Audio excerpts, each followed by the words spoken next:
नमस्कार दोस्तों। Recently 32 countries के द्वारा यह बोला गया है कि वो चाइना को प्रिफरेंशियल टैरिफ ट्रीटमेंट से हटा देंगे, रिमूव कर देंगे। ये आप देख सकते हो 32 countries to remove China from preferential tariff treatment on December 1। और ये खबर दिया गया था ताइवान न्यूज के द्वारा। तो इसी के बारे में मैं आपको बताऊंगा कि एग्जैक्टली ये प्रिफरेंशियल टैरिफ ट्रीटमेंट का मतलब क्या होता है। और आपने कभी सुना भी होगा शायद जीएसपी के बारे में, that is generalize system of preferences. तो इसके बारे में भी मैं आपको बताऊंगा कि एग्जैक्टली ये वर्क कैसे करता है। भारत और यूएस को भी लेकर आपने कुछ इसके बारे में सुना होगा, तो काफी कुछ जानने को है। चलिए आगे बढ़ते हैं, लेकिन उसके पहले अगर आप यूपीएससी या फिर किसी भी एग्जाम की तैयारी कर रहे हैं तो मैं आपको बता दूं कि इस वर्ष की जो सबसे बड़ी सेल होती है हमारी दिवाली सेल, वो यहां पर शुरुआत हो चुका है और अगले 1-2 दिन के अंदर ये आपका एंड हो जाएगा। तो ज्यादा से ज्यादा आप इसका फायदा उठा सकते हैं by visiting our website studyIQ.com या फिर हमारे ऐप को डाउनलोड कर सकते हैं। चलिए देखते हैं एग्जैक्टली यहां पर क्या हो रहा है, हम इसकी चर्चा क्यों कर रहे हैं। जैसा कि मैंने आपको बताया कि यहां पर बताया जा रहा है कि 32 कंट्रीज ने चाइना को रिमूव किया है प्रिफरेंशियल टैरिफ ट्रीटमेंट से। तो क्वेश्चन सबसे पहले यह आता है कि यह प्रिफरेंशियल टैरिफ ट्रीटमेंट क्या होता है। देखिए, अगर हम इंटरनेशनल ट्रेड की बात करें तो अगर सपोज कंट्री ए है और कंट्री बी है, तो मान लो कि कंट्री ए यहां पर गुड्स को एक्सपोर्ट कर रहा है कंट्री बी के अंदर, तो आपको पता होगा कि जब भी वो गुड्स कंट्री बी में आएगा तो कंट्री बी उसके ऊपर कुछ टैरिफ लगा देता है, मतलब 5% टैरिफ, 10% टैरिफ। इस तरह के टैरिफ यूजुअली आपने देखा होगा लगाया जाता है। कई बार अगर कंट्री ए गलत काम कर रहा है, जानबूझकर कुछ चीजों को डंप करने की कोशिश कर रहा है, तो उसके ऊपर जो कंट्री बी है वो ज्यादा टैरिफ लगा देता है। लेकिन प्रेफरेंशियल टैरिफ ट्रीटमेंट का यह मतलब होता है कि कंट्री बी कंट्री ए को ज्यादा प्रेफरेंस दे रहा है इन टर्म्स ऑफ टैरिफ। कहने का मतलब है कि कंट्री बी क्या कर सकता है कि कंट्री ए के ऊपर जो टैरिफ है उसको 10% से घटाकर 5% कर दे, या फिर जो टैरिफ है उसको 0% कर दे। अब टैरिफ कम करेगा तो जाहिर सी बात है इसको फायदा किसको मिलेगा? इसका फायदा मिलेगा कंट्री ए को, क्योंकि यहां पर जो कंट्री बी में लोग रह रहे हैं वो सस्ते दाम पर कंट्री ए से जो सामान है उसको इंपोर्ट करा पाएंगे। तो कंट्री ए ज्यादा से ज्यादा सामान जो है वो एक्सपोर्ट कर पाएगा कंट्री बी में। तो इसी को कहा जाता है preferential tariff treatment. I hope कि ये चीज आपको समझ में आ गई होगी। अब इसमें ध्यान रखना, ये अलग अलग बेसिस पर हो सकता है। कंट्री बी कह सकती है कि हम मैक्सिमम 1000 क्वांटिटी ऑफ गुड्स पर ही यहां पर आपको छूट देंगे, टैरिफ का ट्रीटमेंट देंगे। हो सकता है कि यहां पर अनलिमिटेड अमाउंट पर कर दें, डिपेंड करता है कि दोनों देश के बीच में किस तरह का यहां पर एग्रीमेंट हुआ है। ठीक है, तो ये हो गया प्रेफरेंशियल टैरिफ ट्रीटमेंट। तो यहां पर क्या है, अगर आप देखो तो अभी तक करीब 40 ऐसे देश थे, जी हां 40 कंट्रीज ऐसे थे जिन्होंने 1978 से चाइना को यह प्रेफरेंशियल टैरिफ ट्रीटमेंट दे रखा था। तो अब जाकर यहां पर बोला गया है कि 1 दिसंबर से 32 कंट्रीज ये जो फेवरेबल टैरिफ ट्रीटमेंट है इसको हटा देंगे। अब जाहिर सी बात है इसका इंपैक्ट यही होगा कि चाइना के अंदर जो गुड्स की मैन्युफैक्चरिंग की जाती थी, जो लेबर इंटेंसिव एंटरप्राइजेस होते हैं, वो अब उतना ज्यादा एक्सपोर्ट नहीं कर पाएंगे दूसरे देशों के अंदर। और यही चीज आप देख सकते हो हांगकांग बेस्ड जो ऑनलाइन न्यूज पोर्टल है उनके द्वारा भी बताया गया कि सर्टेन आइटम्स के ऊपर जो ड्यूटी फ्री मिलता था चाइना को, वो अब यहां पर नहीं मिल पाएगा। और ये सारी चीजें मैं आपको बता दूं कि चाइना के यहां पर जो उनकी जो कस्टम डिपार्टमेंट है, जिसको कहा जाता है general administration of customs of China, उनके द्वारा खुद ये सारी चीजें यहां पर बताई गई हैं।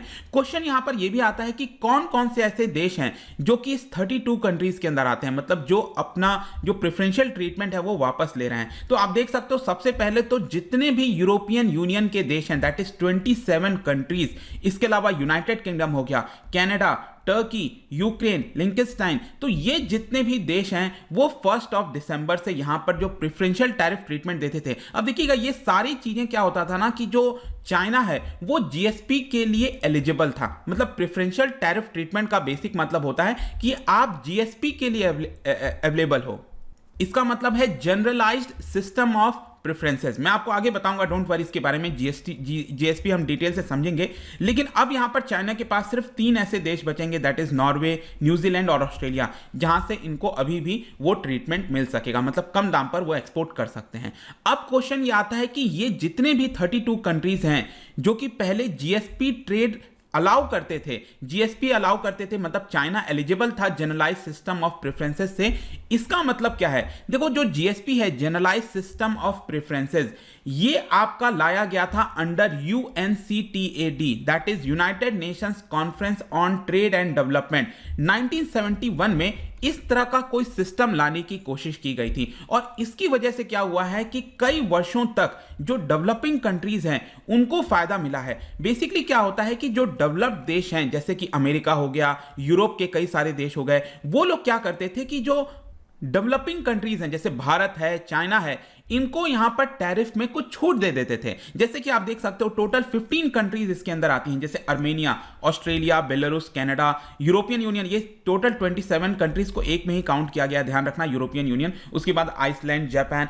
आप देख रहे हो ना, इतने सारे ऐसे देश हैं, वो लोग क्या करते हैं, ये लोग डेवलपिंग कंट्रीज को छूट देते हैं ताकि वो देश भी विकसित, मतलब कि आगे बढ़ सके, वो ट्रेड कर सके। जैसे अफ्रीका में बहुत सारे लो डेवलपिंग कंट्रीज हैं, आपने देखा होगा बहुत कम उनकी पर कैपिटा इनकम है, लेकिन अगर उनको थोड़ा सा प्रेफरेंस नहीं दिया जाएगा, मान के चलो अमेरिका के अंदर अब बिस्किट का पैकेट आ रहा है, ठीक है, मान के चलो यूरोप से कुछ बिस्किट के पैकेट आ रहे हैं, चाइना से आ रहे हैं, और एक अफ्रीका का देश है वहां से भी बिस्किट का पैकेट आ रहा है, तो जाहिर सी बात है अफ्रीका में वो टेक्नोलॉजी नहीं है कि वो बहुत कम दाम पर चीजों को प्रोड्यूस कर पाए, मतलब कुछ हो सकता है वैसा। तो अमेरिका क्या करता है कि अफ्रीका के उन देशों को यहां पर टैरिफ में ज्यादा छूट देगा, या फिर कहेगा कि हम आपके ऊपर जीरो टैरिफ लगाएंगे। तो इसकी वजह से क्या होगा कि अमेरिका के अंदर लोग कौन सा प्रोडक्ट प्रेफर करेंगे, अफ्रीका का प्रोडक्ट प्रेफर करेंगे, क्योंकि वो बहुत सस्ते दाम पर उनको मिल जाएगा, क्योंकि अमेरिका ने यहां पर इसके ऊपर कोई टैरिफ नहीं लगाया।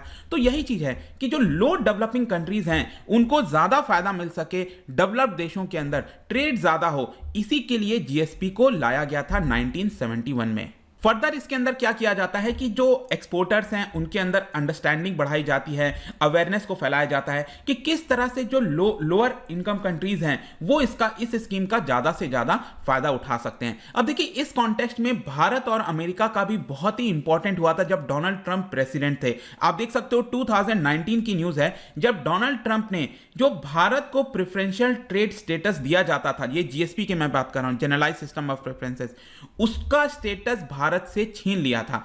बेसिकली यूएस का यह कहना था कि हमने अपना जो रूल्स, नियम, कानून है वो 1998 में बनाया था और अब जाकर ये ऑब्सोलीट हो गया है, मतलब 20 साल के बाद ये बेकार हो चुका है। बेसिकली यूएस का यह कहना है कि हम किसी भी देश को टैरिफ के ऊपर तब छूट देते हैं दो कंडीशन के बेसिस पर। एक तो उसका per capita gross national income कितना है, मतलब पर कैपिटा इनकम बेसिकली कितना है, और साथ ही साथ उस देश का वर्ल्ड ट्रेड के साथ शेयर कितना है। तो अमेरिका यह कह रहा था कि अगर किसी भी देश का वर्ल्ड ट्रेड में शेयर 0.5% से ज्यादा होगा तब हम उसको डेवलपिंग कंट्रीज के अंदर काउंट नहीं करेंगे। और आप देख सकते हो यहां पर 2017 में भारत का जो थ्रेशोल्ड है वो ऑलरेडी क्रॉस हो गया था। 2017 में हम करीब 2.1% एक्सपोर्ट करते थे, 2.6% हम इंपोर्ट करते थे, मतलब ये हमारा शेयर था वर्ल्ड ट्रेड के अंदर।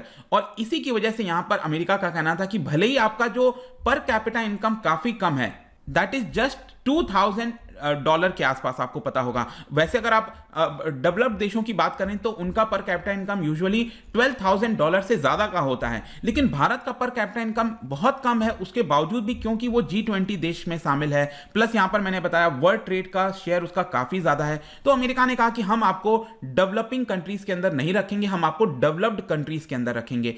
और इसकी वजह से क्या होगा कि भारत जो भी गुड्स का एक्सपोर्ट करता था यूएस के अंदर, ठीक है, उसके ऊपर अब टैरिफ लगेगा। पहले बहुत सारे ऐसे प्रोडक्ट्स होते थे जो कि यूएस के अंदर हम आसानी से भेज पाते थे, वहां पर कम टैरिफ लगता था, लेकिन यूएस ने ये जो स्टेटस है भारत से वो छीन लिया था। फर्दर आपको याद होगा डोनाल्ड ट्रंप और भारत के बीच में कई सारी प्रॉब्लम्स चल रही थी। जैसे डोनाल्ड ट्रंप बार बार कह रहे थे कि भारत के अंदर अमेरिका के जो प्रोडक्ट्स हैं उसकी एंट्री अलाउ नहीं की जाती है, भारत उसके ऊपर टैरिफ लगाता है, बहुत सारी चीजें करता है। तो ये भी एक बहुत बड़ा कारण था जिसकी वजह से आप कह सकते हो डोनाल्ड ट्रंप ने भारत से ये स्टेटस छीन लिया था।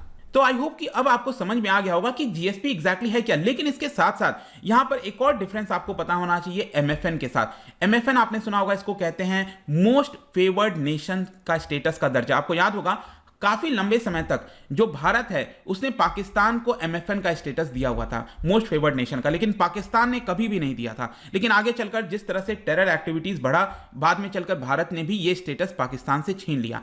तो बेसिकली अगर आप देखोगे जो मोस्ट फेवर्ड नेशन का स्टेटस होता है उसमें उसका सिंपल अर्थ यह है कि you are treating everyone equal, मतलब वर्ल्ड ट्रेड ऑर्गेनाइजेशन के अंदर जितने भी कंट्रीज हैं आप उनको एक ही तरह से ट्रीट करोगे, आप दूसरों को अलग प्रकार से ट्रीट नहीं कर सकते हो।